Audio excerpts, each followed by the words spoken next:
Assalamualaikum warahmatullahi wabarakatuh.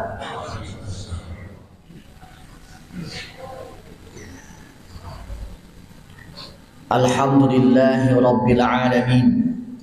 Nahmaduhu wa nasta'inuhu wa nastaghfiruhu wa nastahdihi wa natubu ilayh. Wa na'udzu billahi min shururi anfusina wa min sayyiati a'malina. Man yahdihillahu fahuwal muhtad.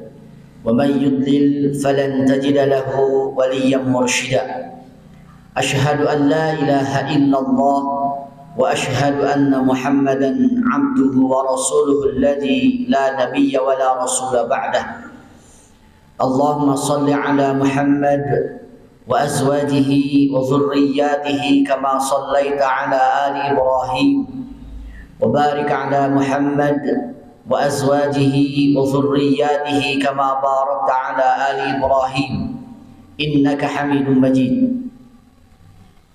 اللهم لا سهل إلا ما جعلته سهلا وأنت تجعل الحزن إذا شئت سهلا وبعد أيها الناس اتقوا الله فقد قال الله عز وجل أعوذ بالله من الشيطان الرجيم يا أيها الذين آمنوا اتقوا الله حق تقاته ولا تموتن إلا وأنتم مسلمون يا أيها الذين آمنوا اتقوا الله وقولوا قولا سديدا يصلح لكم أعمالكم ويغفر لكم ذنوبكم ومن يطع الله ورسوله فقد فاز فوزا عظيما Ikhwatu iman jamaah Jum'ah rahimakumullah.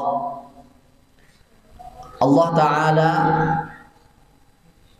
menggambarkan orang-orang yang untung dan rugi, yang sukses dan rugi nanti pada hari kiamat, dengan ungkapan wajah-wajah mereka yang berbeda antara yang sukses dengan yang celaka.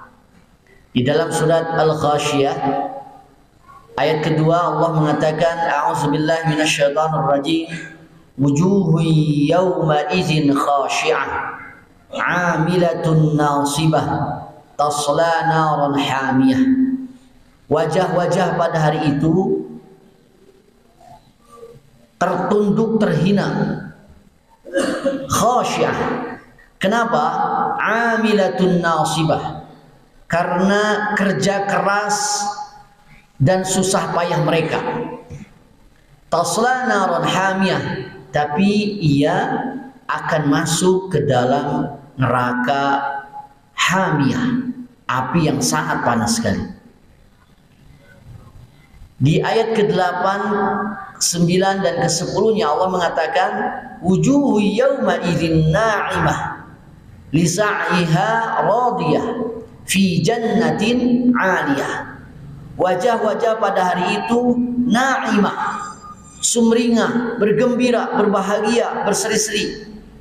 Li sa'iha radiyah, mereka senang karena usahanya, karena kerja kerasnya. Fi jannatin 'aliyah, di surga yang tinggi. Ikhwatu iman rahimakumullah. Yang satu wajahnya tertunduk terhina, yang lain wajahnya berbahagia, berseri-seri. Yang satu dikarenakan kerja keras, ternyata yang kedua pun karena kerja keras. Tetapi yang satu masuk neraka, yang kedua masuk ke surga. Kesimpulan sederhananya, Allah mengatakan bahwa orang yang masuk neraka itu karena kerja kerasnya, dan orang masuk surga juga karena kerja kerasnya. Jangan menganggap orang yang masuk neraka itu leha-leha, tidak berusaha, tidak beramal, tidak bekerja keras. Justru ungkapan Allah amilatun nasibah, karena kerja keras lagi susah payah. Bahwa minhum man amana wa minhum man kafar. Di antara manusia itu ada yang beriman, ada yang kufur. Yang kufur di dunia itu mereka juga pekerja keras. Mereka bekerja mengejar dunia, ya. Apakah di antara mereka ada yang bekerja keras mengejar akhirat? Ya juga. Bahwa dari sekian banyak orang kafir Innal ladzina kafaru min ahlil kitab wal musyrikin, sesungguhnya orang-orang kafir itu ada yang dari ahli kitab, Yahudi dan Nasrani, dan juga orang-orang musyrik. Mau ahlul kitab, mau kaum musyrikin, jika mereka beragama, mereka serius dalam agamanya. Mereka rajin ibadah, mereka rajin beramal baik, bahkan beramal soleh menurut mereka. Tetapi sayang, la in asyrakta la yahbatanna amaluka. Apabila engkau berbuat syirik, maka tidak ada pahala yang akan kamu dapatkan. La yahbatanna amaluka, akan terhapus amalmu. Apalagi kalau orang yang beriman. Orang yang beriman pasti bekerja keras di sini. Bekerja keras mengejar akhirat dan tidak lupa dunia. Wabdaghi fima atakallahu darul akhirah wa la tansa nasibaka minad dunya. Dia bekerja keras untuk akhiratnya, dia juga berusaha untuk dunianya. Tetapi akhirat menjadi target utama dan dunia tidak dia lupakan. Ikhwatu iman rahimakumullah. Itu kalau orang kafir dengan muslim mukmin. Tetapi kemudian di dalam surat Al-Kahfi ayat ke-103 104 Allah Subhanahu wa taala juga menginformasikan ada orang-orang yang mengira dia sudah beramal soleh, beribadah, bahkan muslim. Tetapi kemudian di akhirat dia celaka. A'udzubillahi minasyaitonir rajim. Qul hal nunabbiukum bil akhsarina a'mala alladzina dhalla sa'yuhum fil hayatid dunya wa hum yahsabuna annahum yuhsinuna sun'a. Katakan oleh Muhammad, maukah aku kabarkan kepada kalian tentang orang-orang yang paling rugi amalnya, yaitu orang yang sia-sia amalnya dalam kehidupan dunia mereka, padahal mereka mengira wahum yahsabuna annahum yuhsinuna sun'a. Mereka mengira mereka telah melakukan amal soleh yang terbaik. Saya coba tarik, jika seorang muslim mungkin tidak, kalau dia sudah beramal baik, mengira dia sudah bekerja maksimal, bahkan beribadah maksimal, tapi ternyata dia rugi nanti di akhirat. Mungkin. Makanya di antara doa yang paling sering disebutkan oleh Rasulullah SAW adalah disebutkan di dalam hadis, aktsar du'ain Nabi sallallahu alaihi wasallam, Allahumma rabbana atina fid dunya hasanah wa fil akhirati hasanah wa qina adzabannar. Doa yang paling sering disebutkan oleh Rasul adalah, ya Allah, ya Rabb kami, berilah kami kebaikan dunia dan kebaikan akhirat, dan jauhkanlah kami dari api neraka. 3 hal. Kebaikan dunia, ketika senang bersyukur, ketika susah bersabar. Kebaikan akhirat, ya masuk surga. Tetapi minta juga supaya dijauhkan dari neraka. Kenapa? Bukankah ketika masuk surga berarti tidak dimasukkan ke neraka? Iya, tetapi nanti ada muslim yang masuk surga, tetapi terlebih dahulu masuk neraka dulu. Oleh karena itu doanya harus full. Rabbana atina fid dunya hasanah wa fil akhirati hasanah wa qina adzabannar. Jauhkanlah kami dari api neraka. Kenapa? Kita tidak mau mengalami ke neraka dulu, mau langsung direct ke surga, langsung masuk surga. Tetapi ada muslim yang harus ke neraka dulu. Siapa di antara mereka? Al-akhsarina a'mala. Inilah orang-orang yang rugi sekali amalnya. Kalau kita baca di dalam hadis, setidaknya saya sampaikan 3 hal. Yang pertama, di dalam hadis Muslim dikatakan tentang orang yang muflis. Hadisnya sangat populer. Rasul bertanya kepada para sahabat, atadruna manil muflis?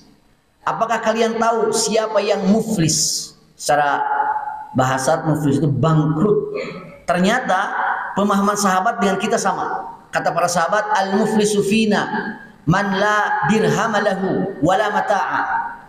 Yang bangkrut di antara kami ya Rasulullah adalah orang yang tidak memiliki dirham dan tidak memiliki harta benda, tidak punya pekerjaan, usahanya gulung tikar, pengangguran, sama dengan kita. Tetapi kata Rasul apa? Al-muflisu min ummati man ya'ti yaumal qiyamati bi salatin wa shaumin wa zakatin wa ya'ti qad syatama hadza wa qazafa hadza wa daraba hadza wa safaka dama hadza wa akala mala hadza.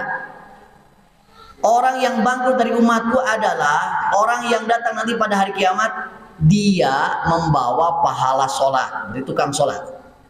Dia membawa saum, dia ahli saum.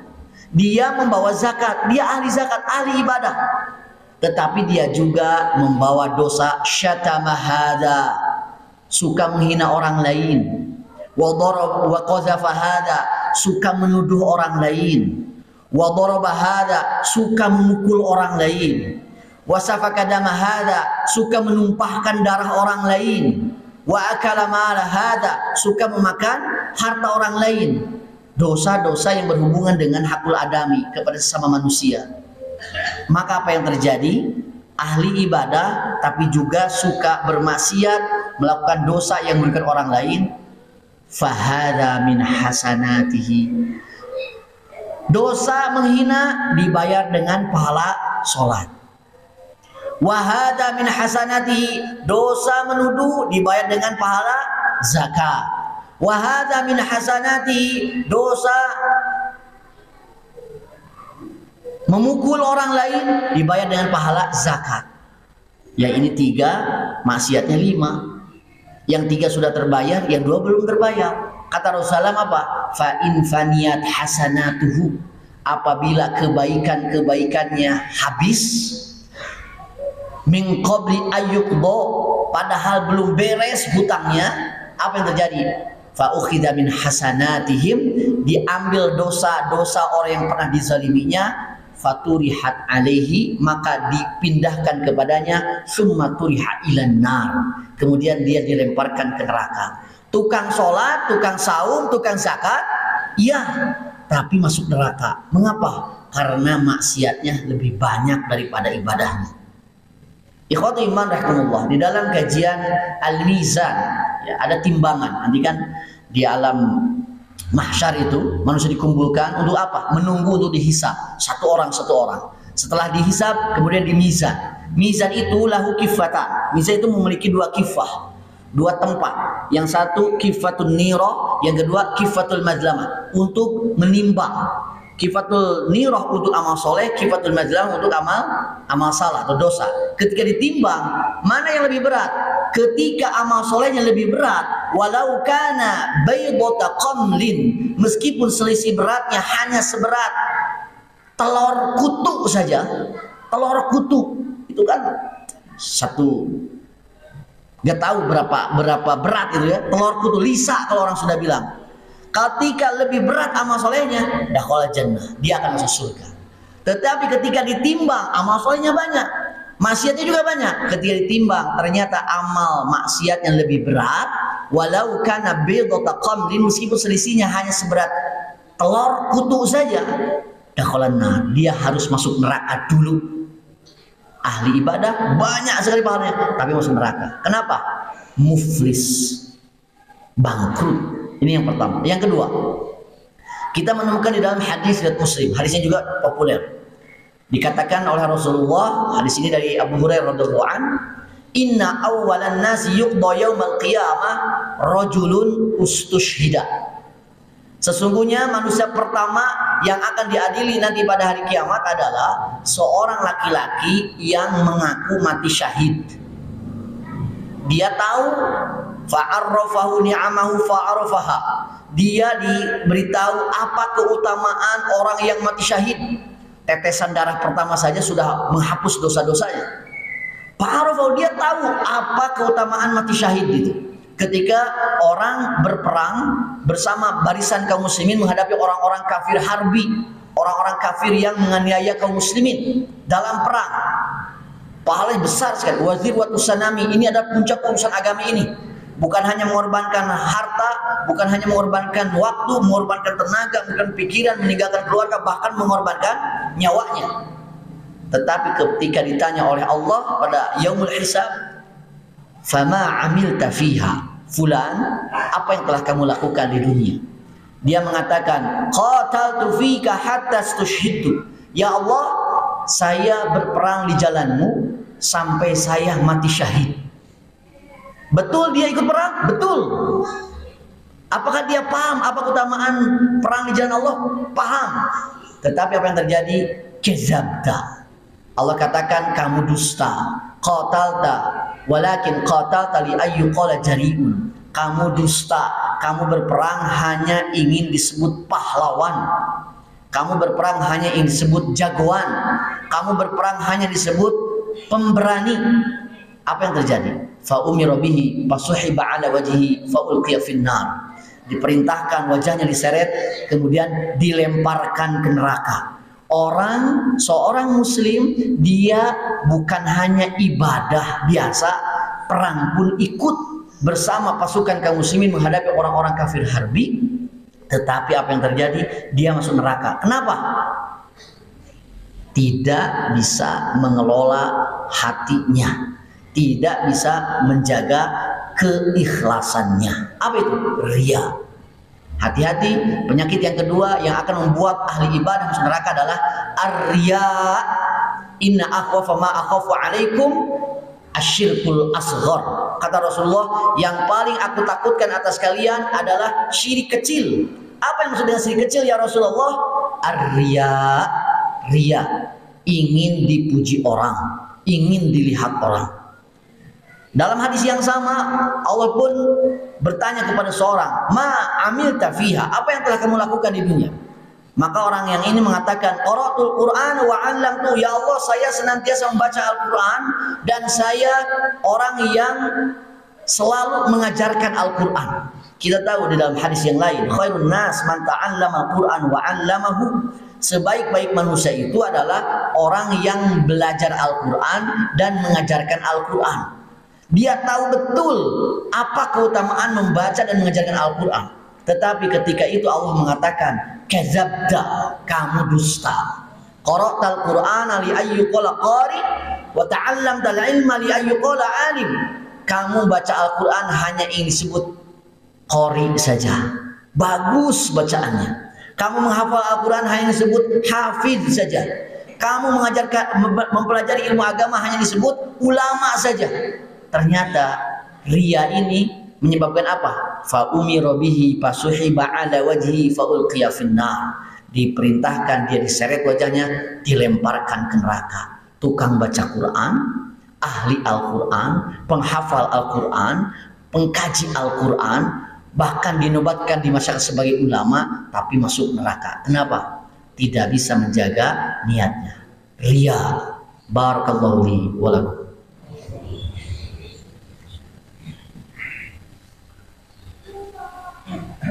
Alhamdulillah wassalatu wassalamu ala Rasulillah. Asyhadu an la ilaha illallah wa asyhadu anna Muhammadan abduhu wa rasuluhu alladzi la nabiyya wa la rasula ba'dah. Allahumma shalli ala Muhammad wa ala alihi wa ashabihi wa man tabi'ahum bi ihsanin ila yaumiddin. Ikhwatul iman jamaah Jumat rahimakumullah. Yang ketiga, orang yang paling rugi amalnya, dia ahli ibadah tapi di akhirat masuk neraka. Apa? Ahlul bid'ah, ahli bid'ah. Apa itu bid'ah? Mengada-ada di dalam Islam urusan akidah atau ibadah mahdhah tanpa ada contoh dari Rasulullah Sallallahu Alaihi Wasallam. Di dalam hadis riwayat Bukhari dan Muslim terima dari Siti Aisyah radhiyallahu anha, Rasul mengatakan, man amila amalan laisa alaihi amruna fahuwa raddun. Barang siapa yang beramal, barang siapa yang beribadah, padahal amal ibadah itu tidak ada contohnya dari Rasulullah, tidak ada perintahnya dari kami, maka amal tersebut ditolak. Maka para ulama usul fikih membuat kaidah al-asl fil ibadati al-butlan illa ma dallat dalilu ala amrihi. Asal di dalam ibadah itu batal, tidak ada, ditahrim, haram, tidak boleh dilakukan. Kecuali kalau ada perintahnya dari Allah, ada contohnya dari Rasulullah. Ini urusan ibadah. Ibadah yang mana? Ibadah mahdhah. Ya, kullu hayatuna kullu ibadah, semua hidup kita ada ibadah. Cuman nanti ada ibadah mahdhah, ada muamalah. Kalau urusan muamalah, urusan duniawi tidak apa-apa. Silakan mau membuat inovasi juga. Silakan mau membuat kreativitas juga. Al aslu fil asya'i al ibahah. Asal di dalam segala sesuatu urusan dunia itu boleh-boleh saja. Illa ma dalla dalilu ala nahi, kecuali kalau ada dalil yang melarang. Rasul pakai speaker tidak? Tidak. Ini bid'ah ini. Ada HP, ada gadget. Zaman Rasulullah ada gadget? Tidak. Tidak ada. Bid'ah ini. Cuman bid'ah dalam urusan duniawi. Urusan muamalah tidak jadi masalah. Tapi yang menjadi bid'ah yang dilarang itu adalah bid'ah dalam urusan akidah dan dalam urusan ibadah mahdhah. Rasul di dalam khutbah Jumatnya beliau mengatakan, fa inna asdaqal hadis kitabullah wa khairul hadi hadi Muhammad wa syarrul umuri muhdatsatuha wa kullu muhdatsatin bid'ah wa kullu bid'atin dhalalah wa kullu dhalalatin finnar. Sesungguhnya ucapan yang paling benar adalah firman Allah, petunjuk yang paling bagus adalah petunjuk Nabi Muhammad, urusan yang paling buruk adalah yang diada-adakan, setiap yang diada-adakan adalah bid'ah, setiap bid'ah adalah sesat, dan setiap kesesatan di neraka. Tapi jangan asal membid'ahkan. Ini adalah urusan ibadah mahdhah yang memang tidak ada perintahnya dari Allah dan Rasulnya. Kalau urusan yang ikhtilaf, jangan membid'ahkan. Ya, urusan ijtihad jangan membid'ahkan. Sekarang mau Idul Adha, takbirnya ada yang 75. 7 itu dengan takbirul ihram, 5 itu dengan intikal. 7 itu tanpa takbirul ihram, 5 itu tanpa intikal. Yang lain 7 itu dengan takbirul ihram, 5 tanpa intikal. Wah, ini kalau tidak. Bahkan ada juga yang 1 kali saja sudah terlepas dari 75, kembali lagi kepada asal. 1 kali saja takbirnya. Apakah ini urusan bid'ah ketika beda paham? Tidak, ini urusan khilaf.